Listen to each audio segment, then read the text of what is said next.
Dieu ne t'appellera jamais du nom de ton humiliation. Dieu ne t'appellera jamais du nom de ta condamnation.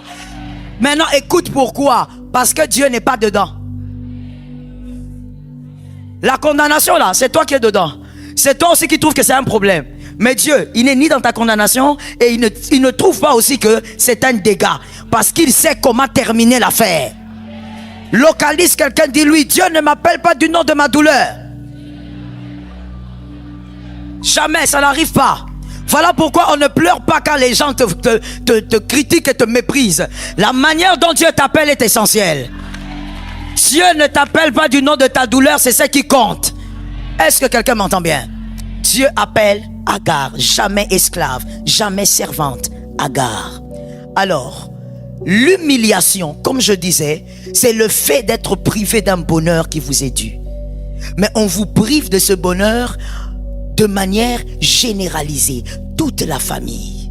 On vous prive de ce bonheur pendant des générations. Il y a ici 10 chaises.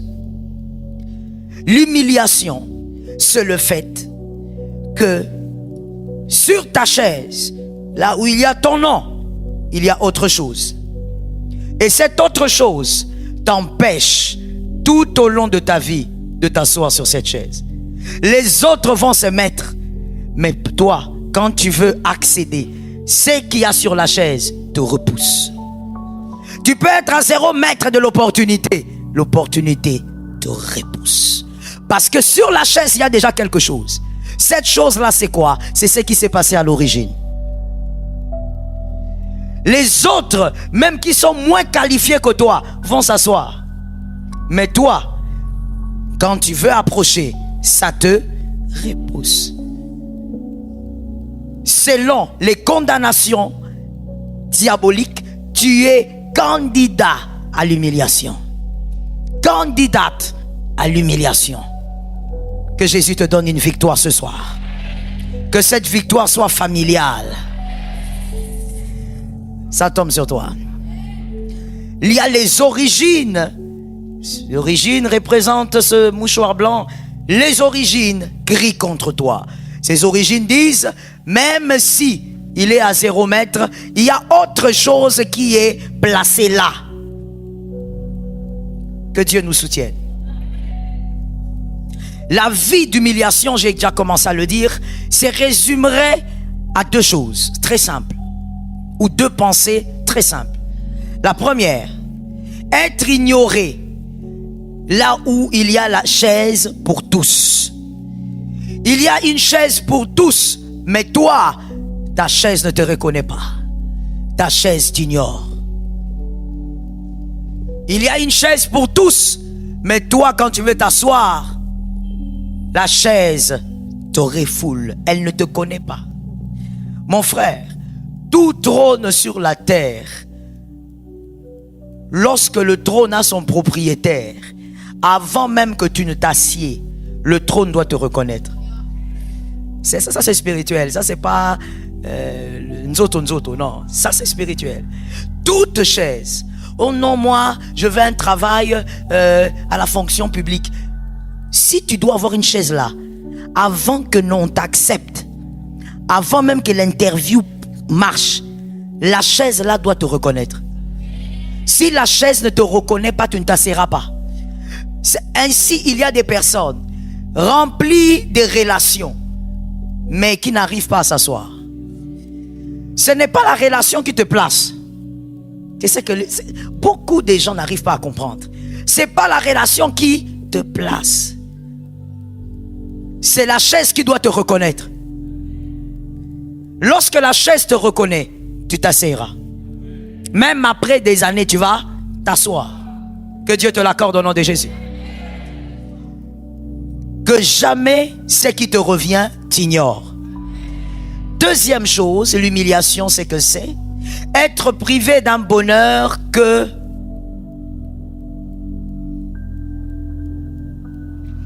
être privé d'un bonheur dont vous êtes appelé à vivre. Vous êtes privé d'un bonheur dont vous êtes appelé à vivre.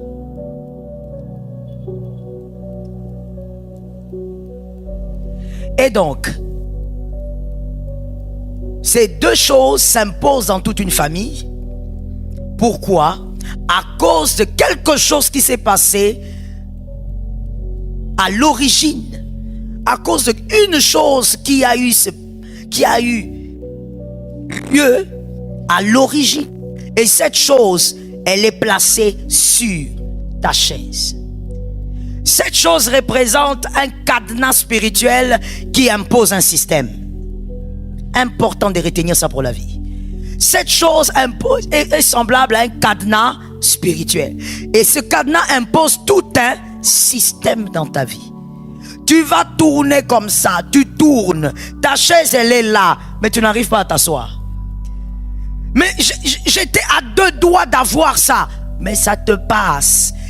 Le cadenas a créé un système de fonctionnement. Tu tourneras, tu ne te mettras pas. Tu t'approcheras, tu ne te mettras pas. Tu peux même être à côté, mais quelqu'un d'autre. Qui est celui qui accepte cela? Qui est celui qui accepte? Il ne faut pas dire personne, il faut parler de toi. Qui est celui qui accepte cela? Le système est déjà établi par ce cadenas qui s'est passé à l'origine.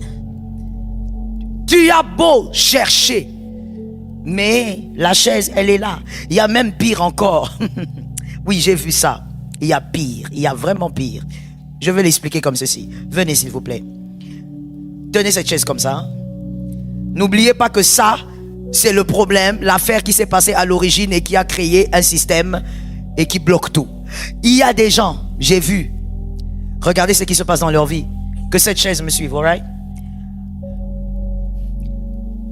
Ils cherchent l'opportunité. L'opportunité le cherche. Tu es même là. Si tu n'étais pas là, Dieu n'allait pas rappeler ça. Il est en train de faire sa vie, mais l'opportunité le cherche. Maintenant, quand il s'arrête, l'opportunité part. Ça s'éloigne. Non, mais on t'a cherché depuis longtemps, non? Mais tu étais où? Où est ton CV? Oh, mais tu m'as cherché. Voilà le CV. 3 mois, 1 année, 2 ans. Mais qui t'a cherché?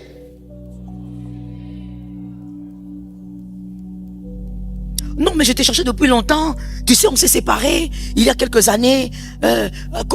C'est quoi ta vie maintenant?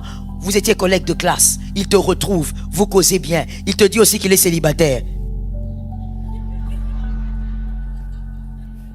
Mais au début, il t'a dit, que vraiment, il pensait qu'il cherchait comment t'avoir. Il t'a cherché même sur Facebook et tout ça. Vous voyez maintenant à 0 mètre. Tout ce qu'il écrit quand il t'envoie des messages. Bonne soirée. Comment ça va? Tu as mangé quoi? Mais tu as dit que tu m'as cherché. Moi, je suis une fille. Toi, tu es un garçon. On est célibataire. J'ai vu ça sous le soleil. Ça peut amuser la galerie, mais moi, j'ai vu ça dans mon ministère. Tu regardes un bel homme, tu te dis, mais Seigneur, si moi j'ai pitié comme ça, toi tu es Dieu. Tu n'as pas pitié, tu as compassion. Sauve ce garçon. Lui, les opportunités le cherchent. Mais quand il va s'arrêter, monsieur, où est la chaise? Quand il va s'arrêter, l'opportunité change de position, de direction, ma soeur, comme tu as dit. L'opportunité va ailleurs. Mais alors, lui-même, il se pose la question, mais c'est pas moi qui ai cherché ces gens-là. Mais qu'est-ce qui se passe? Mon frère, réveille-toi. Que l'humiliation s'arrête au nom puissant de Jésus. N'attends pas de vieillir pour réaliser que toi, tu es sous l'humiliation. Faut pas attendre de vieillir. Il faut ouvrir les yeux et comprendre que ce n'est pas normal. Est-ce que quelqu'un m'entend? Écoutez quelque chose. On va placer une nuance importante parce que le Saint-Esprit vient de me le communiquer. C'est qu'il y a quelqu'un dans son cœur qui pense à ça. Le Seigneur parle comme ça. Lorsque David dit: quand je traverse la vallée de l'ombre de la mort, je ne crains aucun mal car tu es avec moi. Je vis les épreuves que toi, Jésus, tu m'imposes, je ne crains pas. Pourquoi? Tu es avec moi. David est en train de dire: ta houlette et ton bâton, c'est-à-dire, en d'autres termes, comme un grand prophète, il est en train de dire: ce que je vis, ça ne peut pas être une condamnation. Parce que ta houlette me dit que ce n'est pas une condamnation. Si c'est une condamnation, ton bâton doit briser ça. Ne confonds pas condamnation et Dieu qui te fait attendre. Attention. Tu vas t'embrouiller, le diable va jouer avec toi. Ne confonds pas la condamnation en disant non, moi je suis dans l'attente de Dieu. Dieu est en train de m'enseigner. Attention, même David a dit, il faut vérifier. Hein? Pour savoir que tu n'es pas condamné, vérifie. Est-ce que la houlette est là? Est-ce que le bâton est là?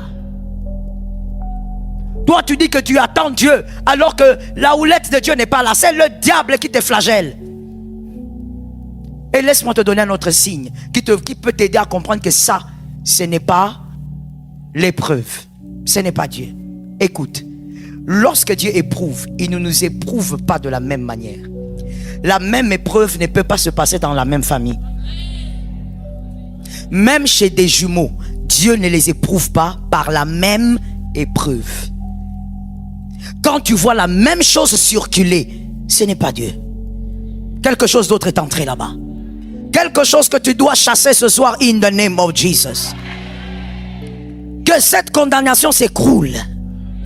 Tu ne peux pas vivre dans l'humiliation. Tu es là, tu dis j'attends le mariage. Tu es sorcière. Tu es sorcier. Tu vis dans l'humiliation, tu attends le mariage pour amener ses enfants aussi. Pourquoi tu es méchant comme ça? Au lieu de chercher le mariage, détruis d'abord cette chose-là. Détruis la chose qui est en train de t'éloigner de ta chaise.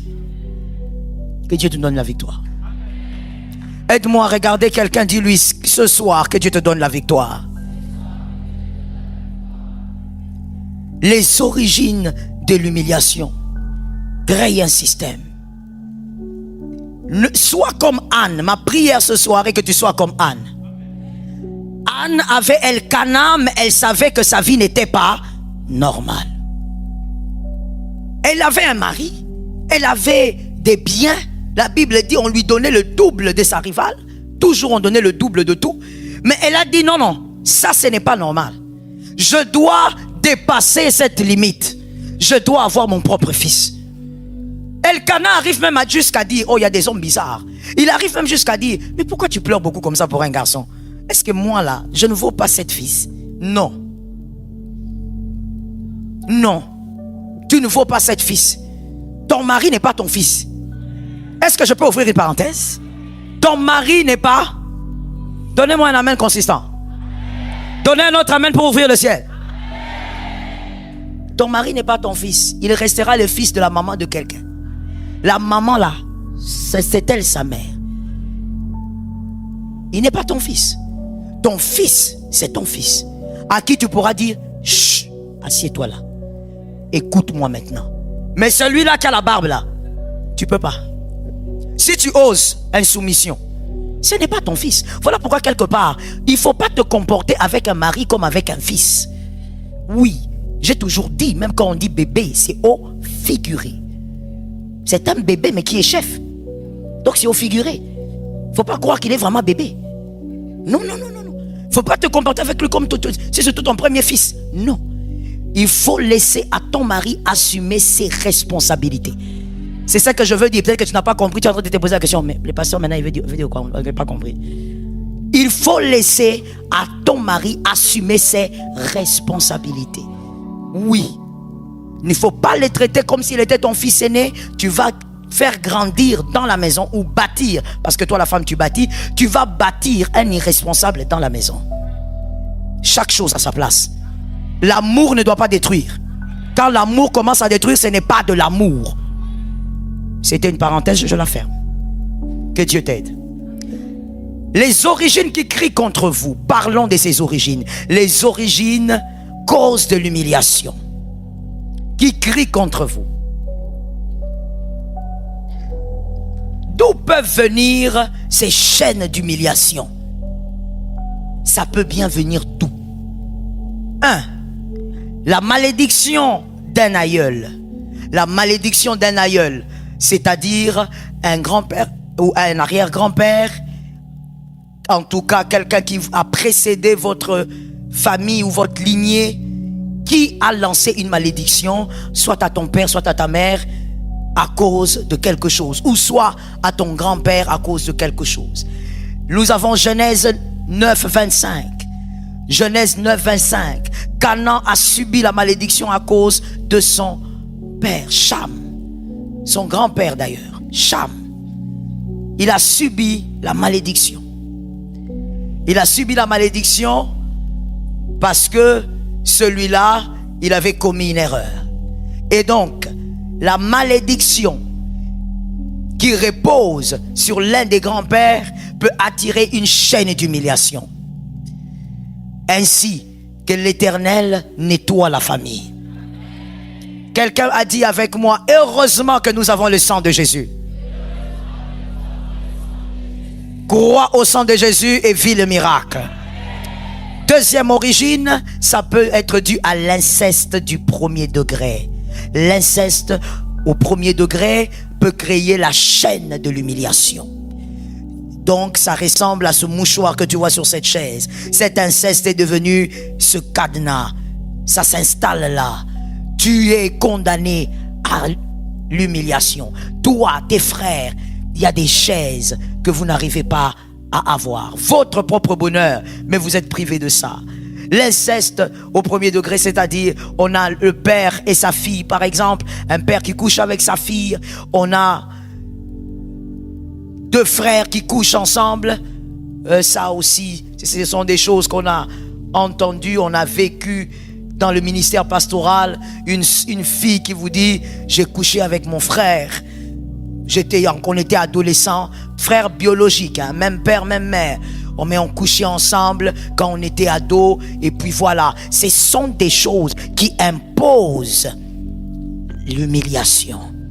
Ça va commencer à aller humiliation sur humiliation. Comme je l'avais dit, Famille Glorieuse, saison 1, je te rappelle, n'oublie pas que nous, en tant qu'Africains, nous avons des familles remplies de secrets. Donc, pendant même que je parle comme ça, toi tu peux te dire, oh c'est dégueulasse. Mais peut-être que ton papa a fait ça avec sa sœur. Nous sommes dans des familles bourrées de secrets. Et j'ai appris dans le ministère que les plus belles maisons cachent les plus grands horreurs. Ça c'est ce que moi j'ai appris, hein. Ça n'engage que moi. Peut-être qu'un autre pasteur a aussi à son avis. Mais moi, je sais que j'ai appris. Ces belles maisons-là qui semblent parfaites. Où il y a papa, maman, les enfants ont grandi, ils ont étudié calmement. Les maisons-là qui semblent parfaites là, ça cache des horreurs. Des choses qu'on ne peut pas sortir. Si on les sort, les gens se dispersent. Il y a une famille que je connais. Ils l'ont su par révélation. Papa a eu des relations intimes avec sa cousine pendant des années. Même quand il était marié et que les enfants que moi je connais sont nés, papa continuait à prendre cette cousine. La cousine s'est mariée, mais il continuait. Oui, continuait. Ce n'était même pas un rituel diabolique. Non, non, non. C'était devenu une addiction. Quand il se voyait, il ne pouvait pas ne pas coucher. L'humiliation. Chaîne d'humiliation. Mon frère, ces garçons-là, ces filles-là, mariage, c'est autre chose. Ils entrent, mais ils sortent comme ils sont entrés. Comme s'il y a quelqu'un qui les poursuit. Que Dieu te donne la victoire. Puisque tu ne sais pas ce qui s'est passé avant toi, lève ta main droite en disant, Seigneur, accorde-moi la victoire dans cette affaire. J'ai entendu deux personnes parler avec autorité. Parle avec autorité. Oui, tu ne sais pas ce qui a eu lieu. Des familles africaines en général remplies de secrets. Ce qui s'est passé 2 générations avant toi, tu ne sais pas. Que Dieu t'aide. L'écriture qui accompagne Lévitique 18:6. Lévitique 18:6. Sachez aussi que lorsqu'il y a ce genre d'inceste dans une famille, généralement, je dis bien, généralement, c'est accompagné d'un esprit de mort. L'esprit de mort aime l'inceste. Quand l'inceste arrive, n'oubliez pas que les démons fonctionnent un peu comme une tribu, ok? Comme une meute. C'est-à-dire que quand un démon arrive à un endroit, il sent que c'est bon, il appelle les autres. Les autres qui sont connectés à son travail viennent aussi. Ils travaillent en équipe. Est-ce que quelqu'un comprend? C'est comme quand tu veux peut-être te faire tresser pour les demoiselles ou les dames. Quand tu vas, il y a quelqu'un qui te lave les cheveux. Après laver les cheveux, il y a une autre personne. Voilà. Les hommes ici, on dit qu'ils sèchent. Comme vous ne connaissez pas. Qui te tresse. Donc c'est comme ça. Ça veut dire, c'est un travail d'équipe. Lorsque les démons d'inceste arrivent, l'esprit de mort le suit. Ils marchent ensemble. C'est difficile de voir une famille où il y a d'inceste et qu'il n'y a pas d'esprit de mort. L'esprit de mort, l'agissement de l'esprit de mort, lorsqu'il est dans une famille, voici comment il agit. Il y aura beaucoup de maladies. Vous allez remarquer que dans cette famille, la maladie devient comme une vie. Ils sont tout le temps malades et ils aiment l'hôpital. Maladie à gauche, maladie à droite. Chaque semaine, ils font des tours de maladies selon les familles. Si cette semaine, c'est une fille de cette famille qui est malade, l'autre semaine, ça sera l'enfant de tel oncle qui tombe malade. La maladie est distillée et la maladie est même normalisée. Deuxième manifestation de l'esprit de mort, il y a une dégradation extraordinaire et rapide de la santé. Il y a une dégradation rapide et extraordinaire de la santé. Les gens en famille en général ne sont pas en bonne santé. Donc quand tu regardes la famille, les cousins, les cousines, tu vois que les gens ne sont pas en bonne santé. Il y a toujours un fléau de maladie qui frappe un peu tout le monde. L'esprit de mort est là-bas. Il est bien là-bas. Il est assis là-bas. Quelqu'un doit le faire déménager. Troisièmement, il y a un manque de paix généralisé. Insistez sur ça. Il y a un manque de paix généralisé. Vous verrez dans la famille, tout le monde est tourmenté. Tourmenté par quoi? Chacun a son problème. Mais tout le monde est tourmenté. Écoutez, il y a des familles qui n'ont pas grand-chose, mais il y a la paix. Ouais, la paix n'est pas question du matériel. Ce n'est pas le fait d'avoir. Non, peut-être que tu ne le sais pas parce que tu l'as justement été que dans ta famille. Mais il y a des familles qui n'ont pas ce que vous avez. Ils n'ont même pas étudié comme vous. Mais ils ont une paix incroyable. Et même quand ils se retrouvent entre eux, tu sens la joie comme s'ils sont au ciel. Tu te poses la question, mais ils n'ont pas de problème ces gens. Il y a la paix. Comme la Bible dit, la paix que le monde ne connaît pas. C'est le genre de paix où tu te poses la question, mais leur joie vient d'où? Ils sont acquis ou ils ne sont pas acquis avec tous les problèmes qu'on a? Ils ont la paix. Mais vous êtes en tourment. Vous vous réveillez avec des problèmes, vous dormez avec des problèmes, à midi vous avez des problèmes, toute la famille est en tourment. Ça veut dire que tu es dans une famille où tu peux même pas appeler quelqu'un qui va te consoler que bon, ça va aller. Parce que quand tu vas appeler ta cousine, traduction, moi aussi j'ai d'autres problèmes ici. Tu dis ok, j'appelle alors mon neveu, le neveu là-bas. Neveu, tantine, moi d'ailleurs je viens d'apprendre. Oh, c'est comme si tout le monde est dans le malheur. L'esprit de mort. Que Dieu te donne la victoire. Quatrièmement, lorsqu'il est là, il y a beaucoup de morts d'enfants. Que ce soit de bébés, d'enfants, il y a des morts. Et comme je le disais, normalisés.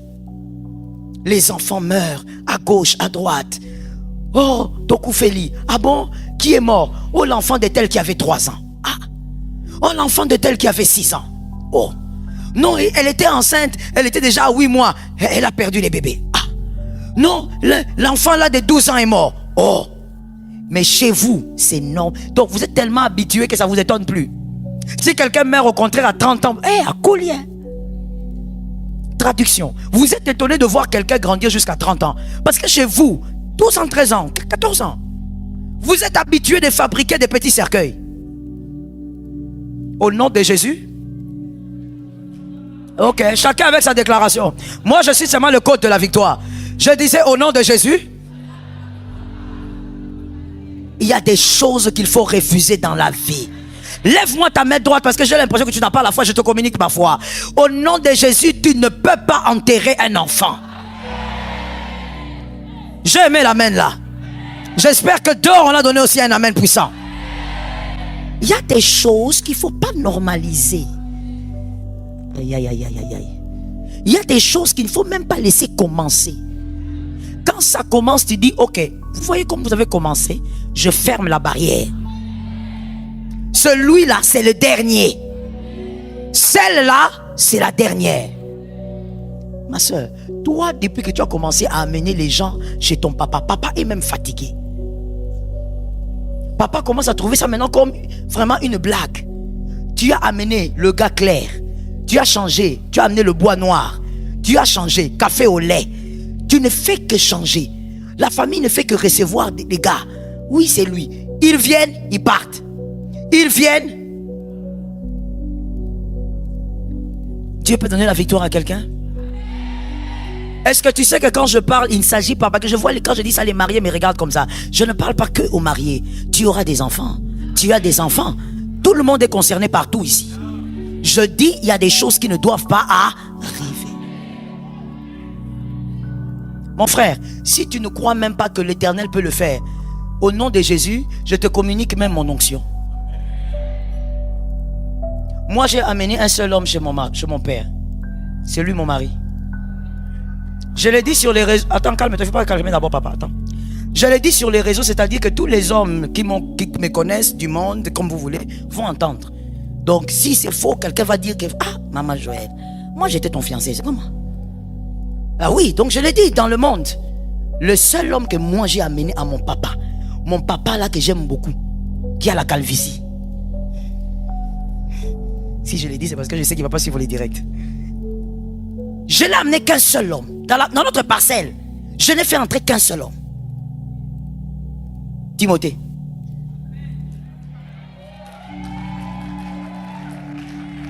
C'est tout. Mon papa n'a pas... Oh bon, Joël. Oh ok, d'accord, ce n'est plus lui. Ok ma fille, je comprends. Et tu sais ce que je me suis toujours dit? Je l'ai dit plus d'une fois, je pense. Peut-être au milieu des jeunes. Je me suis toujours dit, ce n'est pas moi. Il y a la prière de quelqu'un qui m'a localisé. La vie, c'est comme ça. Il y a la prière de quelqu'un qui a dit, toi, tu restes ici. Tu veux bouger à gauche, mais tu sens qu'il y a quelque chose qui te... C'est la prière des gens qui sont venus avant.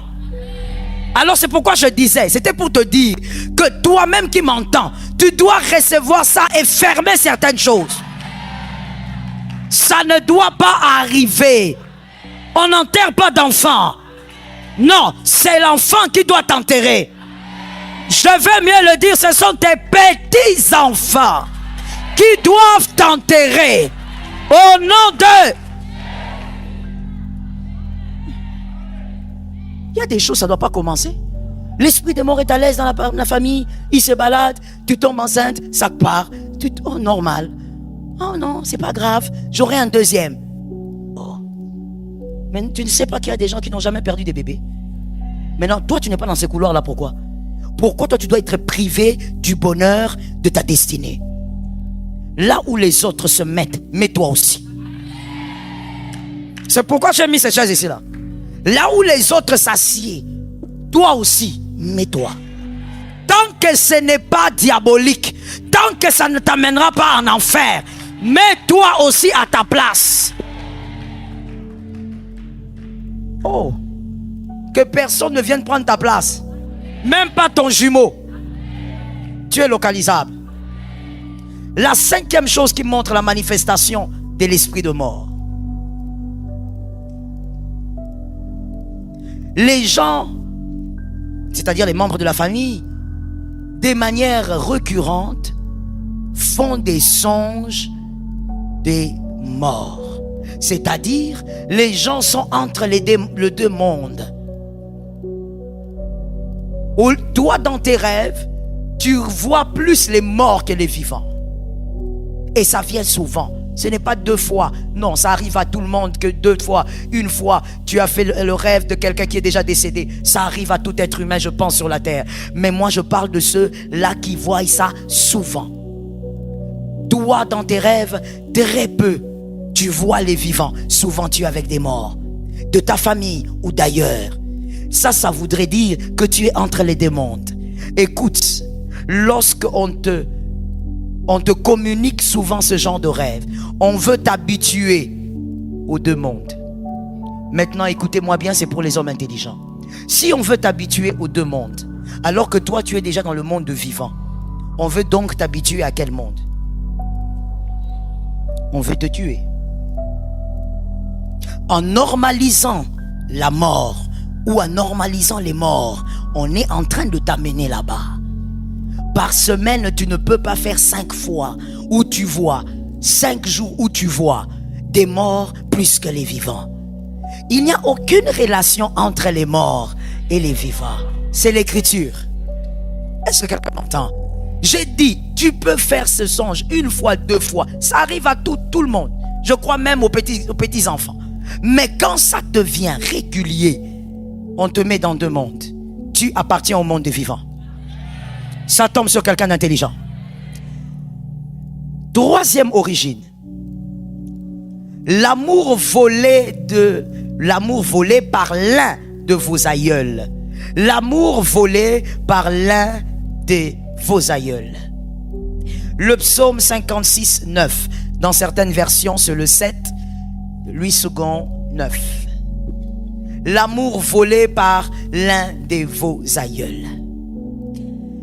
Et par là, j'ai envie de dire, comment est-ce que le mariage, s'il y a mariage, de ton père et de ta mère, comment ce mariage a commencé? Comment est-ce que ta mère a rencontré ton père? Comment ça se passait pour qu'ils soient ensemble? Un amour volé crée des larmes amères. Est-ce que quelqu'un m'entend? Pour celui qui n'a toujours pas compris, je vais d'abord lire le texte. Tu comptes les pas de ma vie errante. Recueille mes larmes dans ton outre.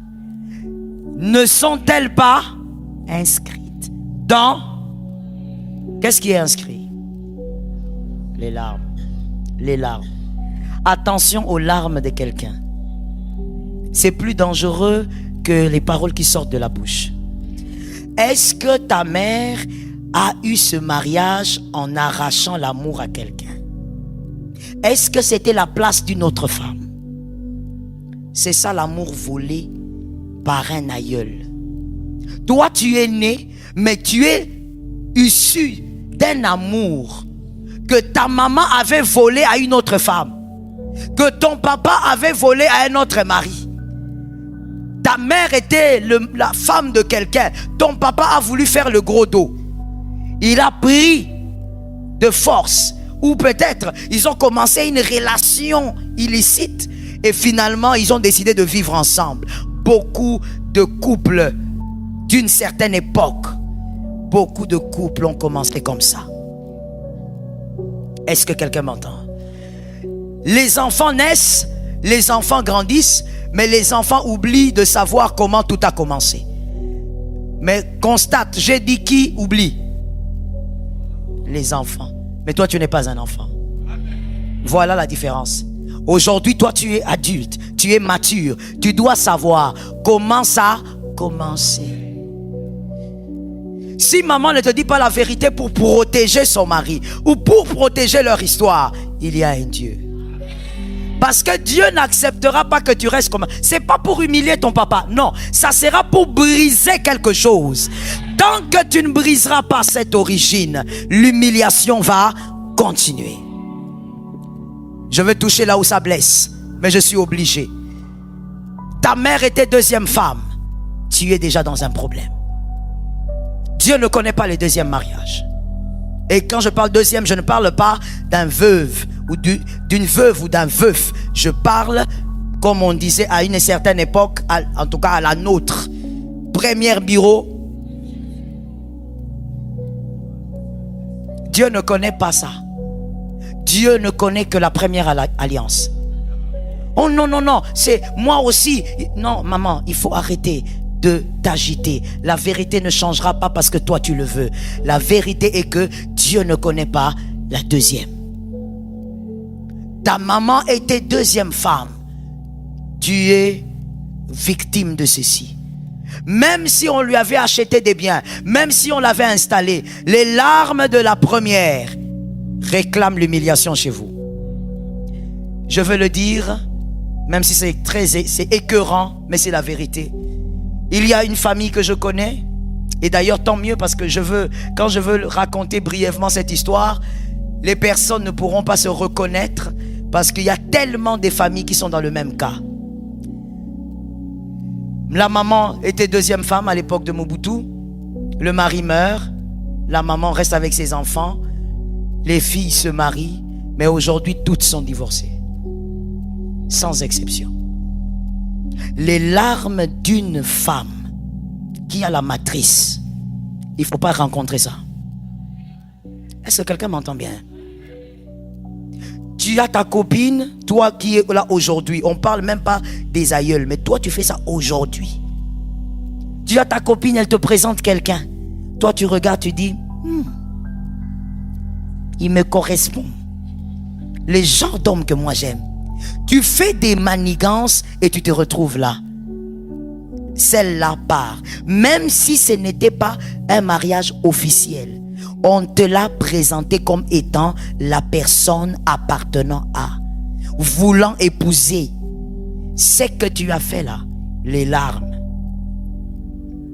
La Bible dit, Dieu, il fait quoi avec ces larmes? Elles sont inscrites où? Dans un livre, maman. Dans un livre. Alors, si Dieu le met dans un livre parce que c'est une condamnation pour ta vie, maintenant, qu'est-ce que le diable va te faire? Imagine-toi. C'est que le diable, déjà Dieu le condamne. Maintenant, le diable t'a eu dans cette condamnation-là. Quel est ton sort? Si tu ne sais pas comment papa et maman se sont rencontrés, parle à Jésus. Si Dieu considère que tu es assez mature, il va te dire. S'il ne considère pas que tu es prêt, il va quand même te donner la capacité de briser la chose. Parce que cette chose ne doit pas continuer. La chaîne de l'humiliation ne doit pas continuer. Lorsqu'un homme a pleuré parce que toi, ton papa a arraché sa femme, c'est un problème. La manière dont le mariage ou l'union des parents commence est très importante. Cette manière est importante. Pourquoi? Elle définit ce qui viendra. Que Jésus te donne la victoire. Quatrième, la pratique sorcellérique ou occulte. We were in love that never meant to stay. Some things are real, even when they fade.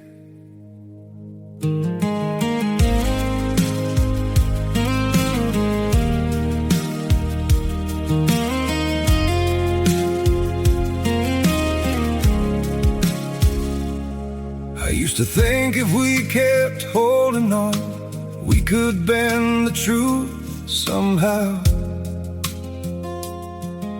But love can't fight what's pulling us apart, and it's breaking us down now.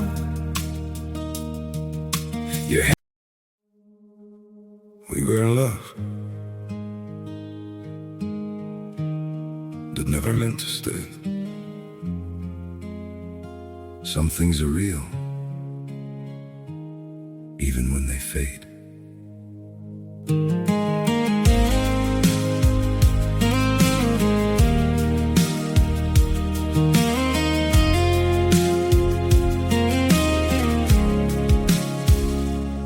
I used to think if we kept holding on, we could bend the truth somehow. But love can't fight what's pulling us apart, and it's breaking us down now.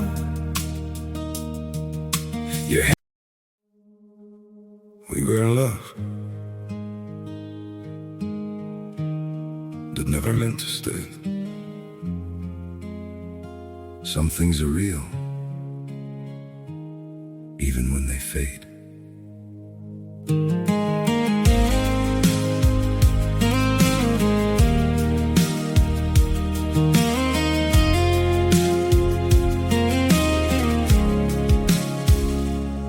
I used to think if we kept holding on, we could bend the truth somehow. But love can't fight what's pulling us apart, and it's breaking us down now.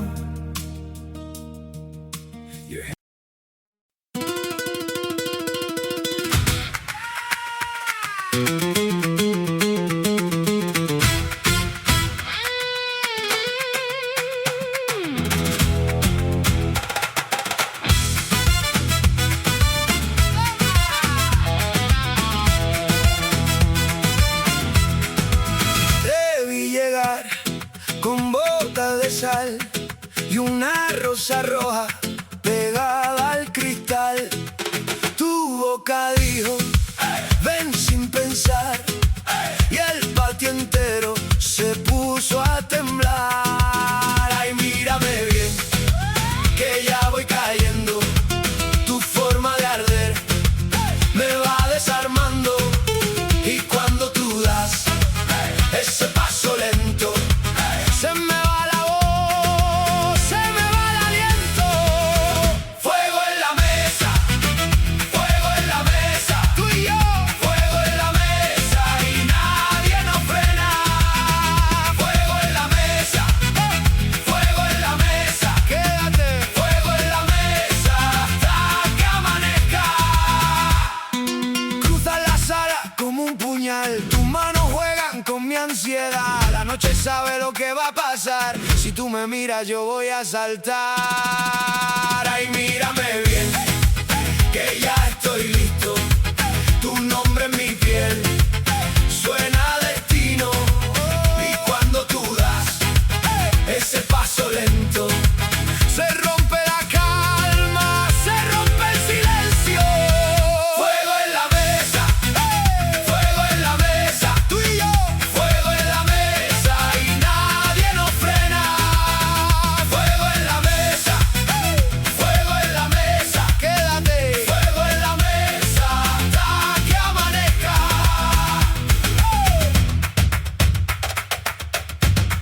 La pratique sorcellérique ou occulte peut aussi créer une chaîne d'humiliation dans toute la famille. La pratique sorcellérique.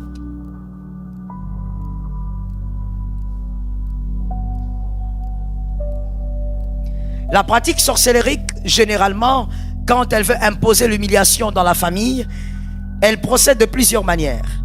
Par exemple, elle peut décider que vous soyez très stable financièrement, mais que dans d'autres domaines, ça soit l'humiliation. Pourquoi? Parce que l'humiliation que la sorcellerie impose dans une famille, c'est une humiliation qui émane d'un échange. Une humiliation qui émane d'un échange. C'est-à-dire, le sorcier de la famille dit, vous allez nous donner, vous allez veiller à ce que dans ma famille, tous les membres de ma famille ne manquent pas de l'argent. Vous nous donnez ça, mais prenez tous les restes. Donc, dans la famille, vous sentez l'humiliation dans tous les restes. Mais financièrement, vous êtes là. Refusez cela au nom de Jésus. C'est l'un des signes qu'il faut observer pendant que je parle. Est-ce que dans ta famille, il y a un domaine là où vous tous, vous êtes au top, mais dans les restes, vous êtes KO? Si il y en a, commence à déclarer la victoire sur la condamnation. La sorcellerie impose l'humiliation par échange. Que Dieu te donne la victoire. L'occultisme impose aussi l'humiliation par échange. Mettez une virgule ou une autre phrase si vous voulez. L'occultisme ajoute aussi les autels. L'occultisme ajoute aussi les autels. C'est-à-dire le sacrifice. On fait des sacrifices pour que on soit puissant, on soit grand. Et là je parle de l'occultisme. Pour qu'on soit soi-même puissant, qu'on soit grand, mais on sacrifie la famille, on sacrifie les frères, on sacrifie les sœurs. Ne sois jamais la proie de quelqu'un. Un amen normal a été dit. Ne sois jamais la proie de quelqu'un. On va comprendre cette écriture dans quelques minutes, d'accord? Exode 22, 18. Exode 22, 18. Exode 22, 18. Exode 22, 18. Tu ne laisseras point vivre la magicienne. Dans d'autres textes, tu ne laisseras point vivre la sorcière. Alors, il y a beaucoup de gens qui disent, voici l'écriture. Donc, il faut qu'on les tue un à un. Parce que il est écrit, tu ne laisseras point vivre la sorcière ou la magicienne. Qui a écrit ça? C'est Moïse. C'est Exode 22, 18. Et donc, avec Moïse, il n'y a pas d'autres moyens que les moyens physiques. Est-ce que quelqu'un m'entend? Il n'y a pas encore la puissance de dominer sur la sorcellerie. Pourquoi le Saint-Esprit ne repose que sur Moïse? Si une sorcière se trouve dans une autre famille, Moïse ne va pas aller dans cette famille-là pour sortir la sorcière ou pour maîtriser la sorcière. Alors qu'est-ce qu'on a ordonné? Si vous retrouvez une sorcière dans votre famille, faites quoi? Sortez-la et tuez-la. Mais dans cette alliance, il y a autre chose qui fonctionne. Dans cette alliance, je n'ai même pas besoin d'être de ta famille pour ordonner que ces sorciers-là arrêtent d'opérer. Dans cette alliance, le Saint-Esprit en toi te permet de neutraliser même les sorciers du quartier. On n'a pas besoin de te dire de tuer parce que tu vas neutraliser. Et tu n'as pas besoin d'être de la famille de quelqu'un pour neutraliser. Le Saint-Esprit en toi suffit. Un ami vient te dire, ah, ces derniers temps nous dormons pas. Il y a une tante là bizarre qui est à la maison. Tu lèves la main de là où tu es à Lemba et à limiter la sorcière et neutraliser. Est-ce que quelqu'un m'entend bien? Et frère, cela est plus efficace. Notre alliance est plus efficace que celle-là. Pourquoi? Parce que, comme je te l'avais dit, la sorcière peut mourir, le pouvoir, ça va se transmettre. Mais dans notre alliance, nous neutralisons le pouvoir. C'est-à-dire ce pouvoir-là, même si c'est comme une casserole, la casserole est là mais elle n'agit pas. La casserole est là mais elle n'opère pas. La casserole est là mais elle ne mange personne. Que quelqu'un lève la main droite en disant, Saint-Esprit, accorde-moi la victoire dans cette bataille. Est-ce que tu as été localisable? Est-ce que tu es localisé? Écris avec moi pour finir le type de rêve qu'on fait lorsqu'on est dans l'humiliation généralisée. J'ai pris quelques rêves simplement parce qu'il y en a quand même. Premier type de rêve que vous ferez régulièrement, vous êtes dans la maison que vous pourrez appeler maison familiale. Vous êtes déjà parti, mais dans le rêve, vous êtes là-bas. Qu'est-ce que vous faites là-bas alors que vous êtes parti il y a 5 ans? Qu'est-ce que vous faites là-bas alors que vous êtes parti il y a 6 ans? Tu te retrouves toujours dans cette maison-là. Tu es marié, mais tu te retrouves toujours dans cette maison, là où tu as grandi quand tu avais 7 ans, 8 ans. Au nom de Jésus, chacun a sa foi. Deuxième type de rêve, tu es sur le banc de l'école, tu n'as pas de stylo. Pour nous ici à Kinshasa, bleu, blanc. La tenue de l'école des humanités ou de l'école primaire. Tu as la tenue des humanités ou de l'école primaire. Mais quand tu es dans la salle, tu n'as pas de stylo. Quand tu es dans la salle, tu ne vois pas ton papier. Quand tu es dans la salle, tu oublies les réponses. Tu as vu ça quelque part. Ce soir, tu vas terminer avec l'histoire. Ça localise quelqu'un. Troisième type de songe que vous verrez. Vous verrez un animal qui vous suit dans tous vos rêves, en tout cas dans la majorité, alors que dans la vie réelle, vous n'avez pas cet animal. Vous ne l'avez jamais eu, mais vous êtes toujours avec cet animal dans votre rêve, qui marche avec vous, qui vous accompagne. Des fois même, il ne vous accompagne pas, mais il est juste là, et il est toujours là. C'est le signe d'une présence de condamnation qui est attachée à votre prénom. Mais au nom de Jésus, vous devez arrêter ça. Quatrième type de rêve que vous ferez, vous vous verrez souvent avec des vêtements sales, vêtements déchirés. Vous vous verrez toujours, dans certains cas d'ailleurs, nus. Toute nudité n'est pas sorcellerie. Dans les rêves, je dis, toute nudité n'est pas sorcellerie. C'est pour ça qu'il y a des gens qui ont peur de dire, ah, j'ai fait des rêves où j'étais nu. Ils croient que s'il dit ça, on va dire que il est sorcier, elle est sorcière. Or, toute sorcellerie n'est pas, nudité plutôt n'est pas sorcellerique. Il y a des nudités qui représentent simplement l'humiliation, le rejet, l'abandon. C'est-à-dire, tu as été dépouillé de l'honneur. N'oubliez pas qu'avec Joseph, on a dû changer ses vêtements combien de fois le jour de son miracle? 2 fois. On a changé le vêtement 2 fois. On a changé pourquoi? Parce que chaque vêtement exprime une position. Et donc le vêtement est l'image de la gloire. Comme les cheveux aussi représentent la gloire dans les Écritures. Les cheveux d'une femme représentent la gloire aussi dans les Écritures. Les vêtements aussi. Donc quand tu te vois nu régulièrement, tu dois savoir, il y a une humiliation qui est attachée à toi. Ou quand tu es là, tu remarques que tu as seulement le caleçon et tu es en train de te cacher même dans ton propre rêve, comprends que on veut te condamner à une humiliation, que l'Éternel te donne une victoire. Est-ce que quelqu'un m'entend bien? 5e songe, tu vois très souvent que tu es en train de perdre des choses importantes dans ton rêve. Tu perds des choses importantes dans ton rêve. Ça peut être de l'argent, ça peut être un sac où il y avait des choses très importantes. Comprends qu'il y a une chaîne d'humiliation qui est en train de réclamer. Mais tu dois détruire cela au nom de Jésus. Écoute-moi très bien parce que j'ai fini. Voici ce que je te dis. Lorsque tu vis une faveur, que la faveur ne t'empêche pas de réclamer plus grand. C'est aussi l'une des choses qui fait à ce que tu es dans la condamnation d'humiliation, mais toi tu crois que tu es bien. Toi tu crois que quand on prêche là-dedans, toi tu n'es pas concerné parce que tu vois certaines faveurs. Écoute-moi bien, lorsque Joseph était devenu intendant de la prison, il a dit, quand tu verras le pharaon, souviens-toi. Quand tu sortiras, souviens-toi. Il ne s'est pas laissé tromper par les faveurs. Tu dois aller à ta place. Est-ce que quelqu'un est localisable? Ne te laisse pas tromper par les petites faveurs. On te prend, on te paye 500 balles. Tu dis oui, voilà, Dieu m'a béni. Frère, tu connais bénédiction? Qu'Abraham parle, toi aussi tu parles, frère. C'est pas ça. Arrête de te tromper avec des petites choses. Ça, ce sont des petites gouttes. Dis à quelqu'un, ce sont des gouttes. Dis à quelqu'un d'autre, ce sont des gouttes. Mais lorsque l'Éternel le fait, comprends que toi, tu es appelé à aller au-delà. Va au-delà et refuse toute forme de condamnation.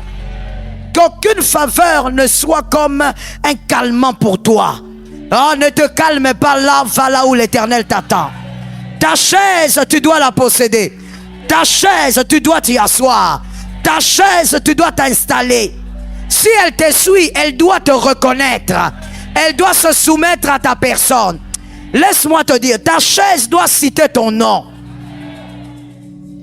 Comme la condamnation crie contre toi, maintenant après ta prière, il faut que autre chose commence à t'appeler. Que la faveur de Dieu commence aussi à te chercher.